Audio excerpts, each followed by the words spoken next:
that there are friends and relatives who are always late.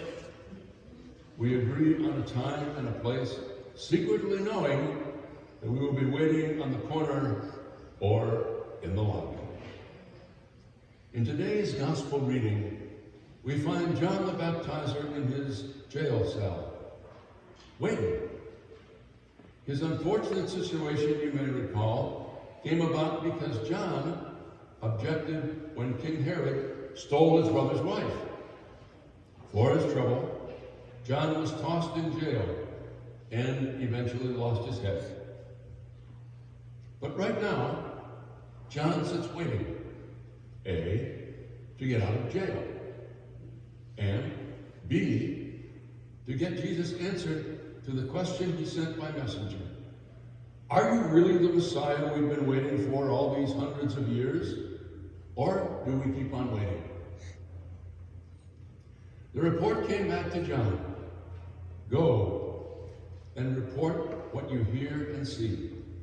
The blind see, the lame walk, the deaf hear, the dead are raised, and the poor have good news preached to them. And the messenger delivered a footnote. Happy is the man who does not lose faith in me. Happy is the person who is wise enough to know that his final and complete fulfillment waits upon God's time. St. Paul was a happy man for just this reason. Like John, he was held prisoner for offending the civil authority by openly preaching Jesus Christ. Like John, Paul sent messages and letters from his prison cell. One such message was sent to his companion, Timothy.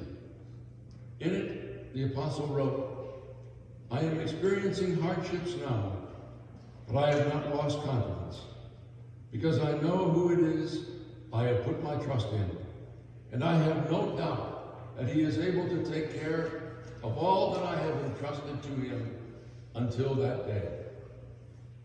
That, my friends, is faith.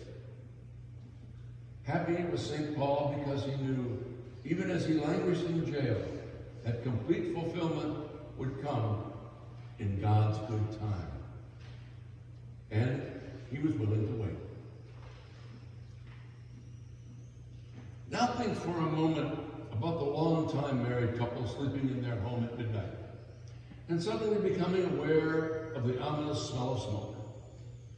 The husband leapt out of bed and, after quickly surveying the situation, announced that the rear of their house was on fire. He then calmly led his wife on a seemingly endless crawl through the house to the front door. As they crawled through the doorway, the husband couldn't help but notice a broad smile on his wife's face. Good grief, he said, what could possibly make you smile in a situation like this?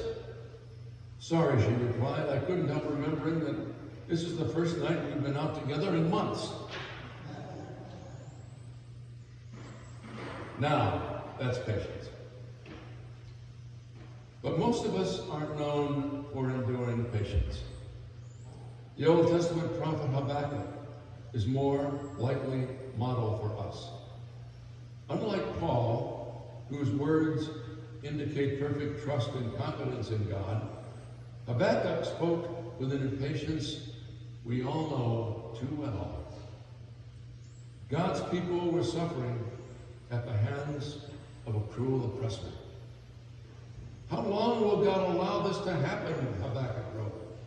How long am I to cry for help while you will not listen?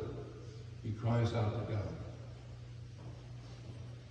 And God's response comes back to Habakkuk in a vision, wherein it is revealed that all that appears to be wrong will be made right.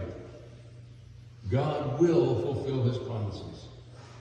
The earth will be filled with the knowledge of the glory of God, but the vision will be fulfilled at the appointed time, God's time.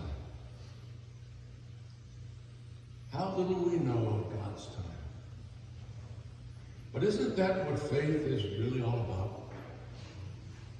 Our minds are boggled as we reflect reflect on the planet Earth's extremely minute position in the overall time of an incomparably vast universe.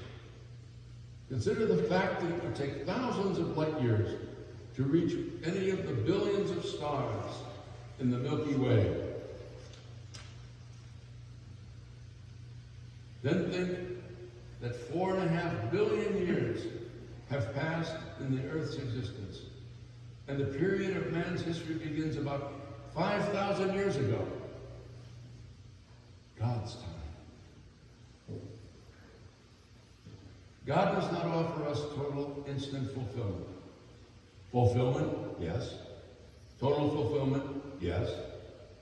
But all in good time. All in God's time. We need to grace our lives with the patience to grow into a sincere admission of our dependence upon God's plan for our fulfillment. We need to pray and meditate regularly upon who we are, where we are going, and what we ought to do.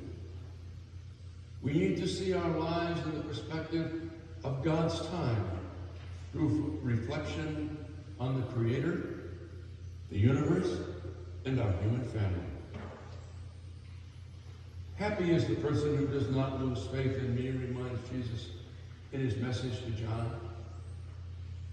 It is a universal message to each of us, especially at the season of Advent, when we wait and plan and prepare for the coming of Christ at Christmas. Oh yes, our fulfillment will come in God's time.